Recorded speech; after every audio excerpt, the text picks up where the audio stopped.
molti mi hanno chiesto di candidarmi e quindi come Treviso possiamo portare avanti il mio nome, insomma.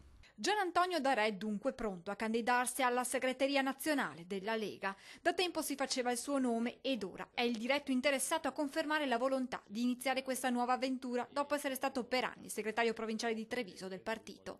Entro fine anno si riunirà il congresso veneto del Carroccio, chiamato a nominare i nuovi vertici della segreteria dopo l'uscita dal partito di Flavio Tosi e la nomina a commissario di Giampaolo Dozzo.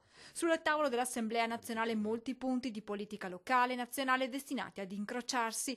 Il tema dell'immigrazione in primo piano, ma non solo. Dell'economia ci sono i temi del rilancio innanzitutto delle nostre industrie, cercare di fermare questa emorragia di tutte queste nostre aziende che vanno verso, diciamo, nazioni europee che hanno condizioni migliori per quanto riguarda l'economia. Il congresso nazionale chiuderà un autunno intenso per la Lega, alle prese con i congressi provinciali. Ad esclusione di Treviso e Vicenza, nelle altre province si dovranno rinnovare i vertici. Si inizia a metà ottobre con Padova e si chiude il 22 novembre con Rovigo. In mezzo i congressi di Venezia, Belluno e Verona.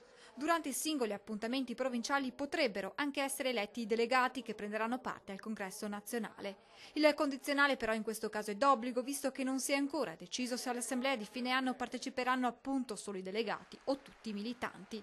Comunque sia, il congresso veneto si pone l'obiettivo di rivedere l'organizzazione interna al Carroccio per supportare al meglio il segretario Salvini nel suo lavoro. La riorganizzazione del partito e del movimento politico in se stesso, proprio per dare una mano naturalmente a Salvini, per essere più incisivo in quella che è la sua azione politica sia a livello europeo sia a livello nazionale.